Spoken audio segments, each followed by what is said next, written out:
अब वक्त आ गया है कि इलेक्शन कमीशन को स्टेप उठाना पड़ेगा। वो स्टेप ये उठाना पड़ेगा कि मैंडेटरी कर दें। जब सरकार बनाने में योगदान ही नहीं है तो वो इंसान सरकारी सुविधाओं को कैसे बेनिफिट ले रहे हैं।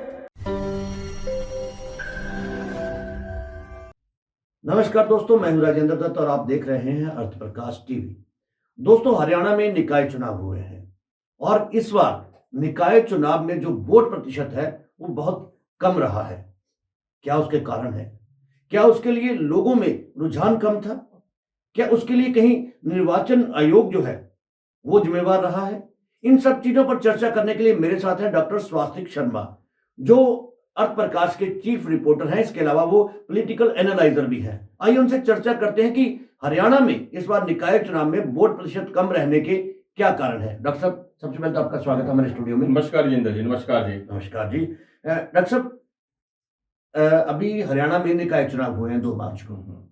इससे पहले लोकसभा चुनाव हुए, विधानसभा चुनाव हुए, लेकिन लोकसभा और विधानसभा चुनाव की अपेक्षा अभी के जो निकाय चुनाव रहे हैं इनमें वोट प्रतिशत बहुत ज्यादा कम रहा है।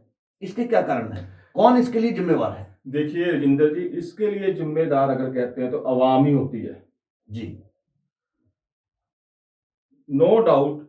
इस बार आप ये चीज देखना, बहुत देर से ना हिंदुस्तान के अंदर जो वोटिंग परसेंटेज कम होता जा रहा है, इसका यह कारण है कि या तो लोगों के मन में रुझान कम है जी। इसके बहुत से फैक्टर हैं। आपको सबसे बड़ा फैक्टर मैं ये बताऊंगा। देखिए, हर पार्टी प्रोग्राम करती है, रैलियां करती हैं, डोर टू डोर जाती हैं, लेकिन पार्टियों को भी तभी फायदा है जब वोट पड़ेगी। देखिए, जब वोट ही नहीं पड़ेगी तो उनकी रैलियों का क्या फायदा, डोर टू डोर कैंपेन का क्या फायदा। बिल्कुल। हाँ, वोटों के लिए रैली करना, जलसे करना अलग बात है, लेकिन इलेक्शन वाले दिन उन वोटों को पोलिंग बूथ तक लेना, ये भी बड़ा काम होता है। बिल्कुल। इस चीज में कहीं ना कहीं जो पॉलिटिकल पार्टी है वो जो इलेक्शन की जो मैनेजमेंट है लास्ट दिन वाली, उसमें नाकामयाब रही है। नो डाउट उसका रिजल्ट है कि अपना वोटिंग परसेंटेज इतना कम होगा। और सबसे बड़ी बात बताता हूं मैं, जो इस बार चुनावों में देखने को लिया, आप देखो हरियाणा के सभी चुनावों में जो अभी हुए हैं वोटिंग परसेंटेज कम है। उसका कारण बताता हूं। आप ये देखना कि एक बूथ में अगर मान लो 1000 वोट है, उसमें 200 वोट है जो बाहर है, जो बच्चे आईटी कंपनी में काम कर रहे हैं। ठीक है, बिल्कुल। नेचुरली है कि वो दूसरे शहरों में, हाँ, दूसरे शहरों में स्टेट्स में काम करते हैं। तो उसके लिए पार्टियों को भी चाहिए कि उनको पहले सूचित करें, इलेक्शन वाले दिन बुलाएं, अपनी वोट कास्ट करें। दूसरी सेकेंडरी बात है, इलेक्शन कमीशन को भी स्टेप उठाना पड़ेगा। अब वक्त आ गया है कि इलेक्शन कमीशन को स्टेप उठाना पड़ेगा। वो स्टेप ये उठाना पड़ेगा कि मैंडेटरी कर दें, वोट को कास्ट करना मैंडेटरी कर दें। अगर वो कोई इंसान वोट कास्ट नहीं करता तो उनको ये कह दें कि वो सरकारी फैसिलिटीज का वो बेनिफिट नहीं दे सकता, क्योंकि बेनिफिट तभी लेगा ना जब उसका सरकार बनाने में योगदान होगा। जब सरकार बनाने में योगदान ही नहीं है तो वो इंसान सरकारी सुविधाओं को कैसे बेनिफिट ले रहे हैं। इसलिए चुनाव आयोग को भी सख्त होना पड़ेगा। रही बात पार्टियों की, तो पार्टियों के अंदर बताता हूं, जो इस बार चुनाव हुआ, मैंने आपको बताया ना, जब 200-300 वोट बाहर होती है। इस बार जो सबसे दिक्कत ये हुई हरियाणा में, जो वार्ड बने ना, वार्ड बंदी में कुछ लोगों की वोटें दूसरे वार्डों में चली गई। अब देखिए, हर इंसान जाता वोट डालने जाता है जब, तो उसका लिस्ट में उस वार्ड में नाम नहीं होगा। वो वहीं पर कहा उन्होंने कि आपकी वोट यहां पर नहीं, आपकी दूसरी जगह वोट है। वो दूसरी जगह गए, वो कहे वहां यहां भी वोट नहीं है, वो तीसरी जगह जाओ, वहां वोट, तीसरी चौथी जगह पर वोट कास्ट हुई है और लोगों को पता नहीं था। तो इसके लिए चुनाव आयोग को भी चाहिए था ना, और पार्टी को भी चाहिए था। ये तालमेल होता है। देखिए, कोई भी इलेक्शन होता है, चुनाव आयोग और पार्टियों का एक तालमेल होता है। उनको पहले बताना चाहिए था, चुनाव आयोग को मर्यादा करनी चाहिए थी। जैसे मान लो ये वार्ड है, कोई भी एबीसी वार्ड है, उसमें कह देते कि आपकी जो ये वोटें हैं इस बार पहले वाले सेंटर में नहीं पड़ेगी, इस इतने से इतने तक जो घर है उनकी वोटें नए सेंटर में पड़ेगी, ताकि लोग प्रिपेयर होकर जाते हैं। लोगों तक प्रॉपर जानकारी पहुंच नहीं पाई आपके हिसाब से?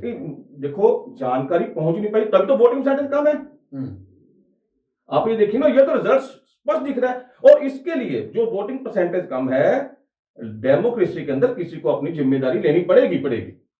बिल्कुल ठीक है। हाँ जी। डॉक्टर साहब, अभी आपने एक बात कहा कि जब भी वोट पड़ती है उसके लिए आवाम जिम्मेवार है, कम वोट प्रतिशत के लिए आवाम जिम्मेवार है। हालांकि आपने कहीं ना कहीं जो हमारी सरकारें हैं उनकी कमियां भी, निर्वाचन आयोग की कमियां भी गिनाई, लेकिन ये जो निकाय चुनाव होते हैं डॉक्टर साहब, ये जमीनी स्तर के चुनाव होते हैं। हाँ ये यूं कहें कि सबसे करीबी छोटे। चुनाव होते हैं लोगों के, हाँ जी, ठीक है। क्योंकि इसमें उनका अपने शहर का, अपने गली का, अपने मोहल्ले का एक आदमी ही कहीं ना कहीं कैंडिडेट होता है।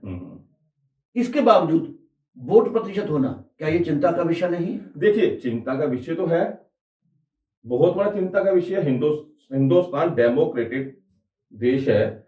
और आपको एक चीज और बताना चाहता हूं कि जो वोटिंग, देखिए मैं आपको एक चीज बताता हूं ना, इसमें नाकामयाबी रही है वोट। देखो, वोटें जो घरों में रही हैं, उनको एक तो होता है कि इंसान को वोट डालने नहीं आ रहा, एक होता है इंसान वोट डालने आ रहा है। लोगों में रुझान कम हो गया क्या? नहीं, मैं आपको बताता हूँ, रुझान की बात नहीं है, मैं आपको फैक्ट बताता हूँ। एक होता है कि इंसान वोट डालने जा रहा है, जो गया है, उसको यही नहीं पता मेरी वोट कहाँ है।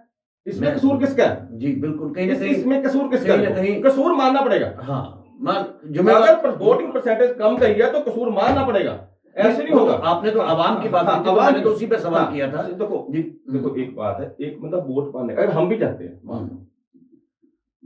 हम सेंटर पे गए, वहां पर गए, वोट डालकर हम अपना काम कर लेंगे, सीधे जाके वोट डाल लेते हैं, यही होता है लोगों को। जो वहां जाएंगे अपनी आईडी दिखाओगे, अंदर जाएंगे, आपकी वोट ही नहीं है यहाँ पर, वो उसके लिए आप क्या कहते हैं कि क्या होना चाहिए? उसके लिए मैंने आपको बताया ना, चुनाव आयोग को पहले मुनियादी करनी चाहिए, अवेयर करना चाहिए। हाँ, और लोगों तक वो मैसेज पहुंचाने चाहिए कि आपका जो वार्ड है वो चेंज हो गया है, या आपका जो वोटिंग है, हाँ, वो दूसरी जगह शिफ्ट हो गया, आप वहां पर डालिए, आपका वोटिंग सेंटर जो है वो चेंज हो गया है। ये हरियाणा के लिए नहीं है, ये पूरे हिंदुस्तान के लिए। मैं आपको बताता हूँ, सबसे ज्यादा मुश्किल इलेक्शन छोटा इलेक्शन होता है। हाँ बिल्कुल, जितना छोटा इलेक्शन होगा उतना मुश्किल होगा, जितना बड़ा होता है उतना नहीं होता।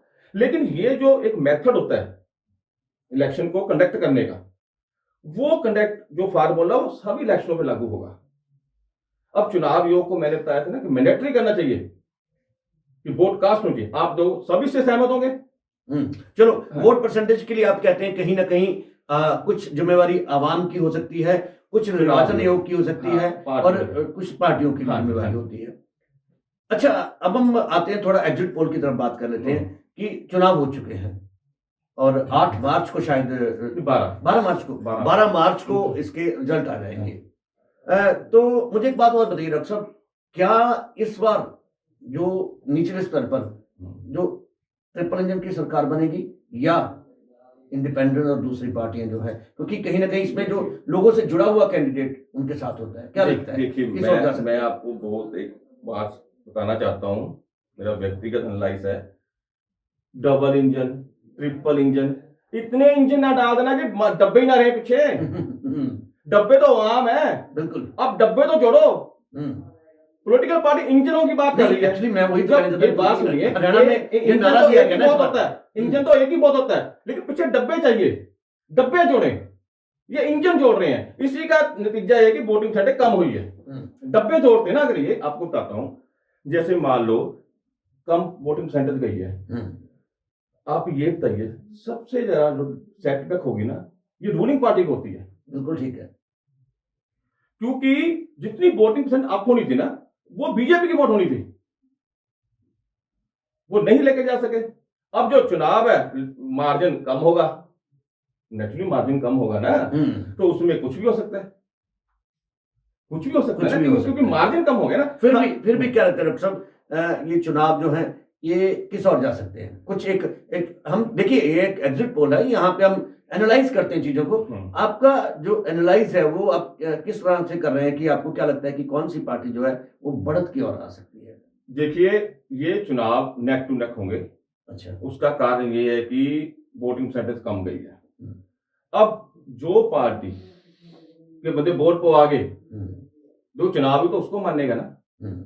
देखो, नेचुरली चुनाव योग उसको मानेगा कि वोटिंग कास्ट आप ग्राउंड जीरो पर रहे। ग्राउंड जीरो पर यह है कि भारतीय जनता पार्टी को इन चुनावों में फतेह हासिल करने के लिए बहुत कम मार्जिन रहेगा, वो नहीं रहेगा। मतलब क्योंकि उसका कारण ये है कि देखिए, ये इलेक्शन ना कुछ मैं बताता हूँ इस इलेक्शन का क्या स्ट्रेटजी होती है छोटे इलेक्शनों की। जैसे एक वार्ड में है, एक बंदे को टिकट ना मिल गई, 2 बंदे जानकार तो हैं, ये कन्फ्यूज़ वोटें होती हैं। ये कन्फ्यूज़ वोट अगर हाँ, मैंने पहले कहा क्योंकि हर इंसान ये कैंडिडेट करता है उनके कि हाँ, बीच का होता है, बीच क्या करता है, अपना ये होता है, वो कहते हैं, ये भी उनके मेरा दोस्त मोहल्ले है, का, ये भी उनके मेरा दोस्त है हाँ, मोहल्ले का। बिल्कुल, बिल्कुल, तो ये साइलेंट वोटें होती हैं और जब साइलेंट वोटें होती है ना, उस समय वोटिंग परसेंटेज अप होनी चाहिए। वे में चाहे कम हो जाए, जो लोकसभा विधानसभा चुनाव अगर वे में कम हो जाए उसमें पार्टी आगे निकल जाती है, लेकिन जो साइलेंट वोटें होती है ना, जो सब छोटा चुनाव होगा उसमें दिक्कतें आती हैं।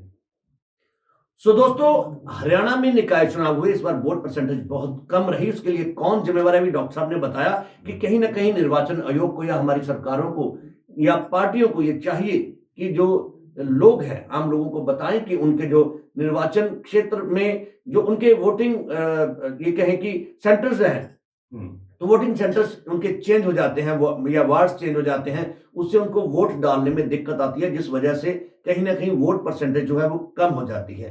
तो सरकारों को, पार्टियों को या निर्वाचन आयोग को इनिशिएटिव लेना पड़ेगा। और इसके बाद आने वाले समय में क्या हो सकता है, क्या हरियाणा में ट्रिपल इंजन सरकार बनेगी या फिर इंडिपेंडेंट और दूसरी पार्टियां कहीं ना कहीं जो निकाय चुनाव है उन पर कब्जा कर जाएंगे, ये तो आने वाला समय ही बताएगा। अगर आप कुछ कहना चाहते हैं, आपका कोई सुझाव है या आप कमेंट करना चाहते हैं, तो हमारे कमेंट बॉक्स में जाकर कमेंट जरूर करें और देखते रहें अर्थ प्रकाश टीवी। डॉक्टर साहब, आप हमारे स्टूडियो आए, आपका बहुत बहुत धन्यवाद। धन्यवाद राजेंद्र जी।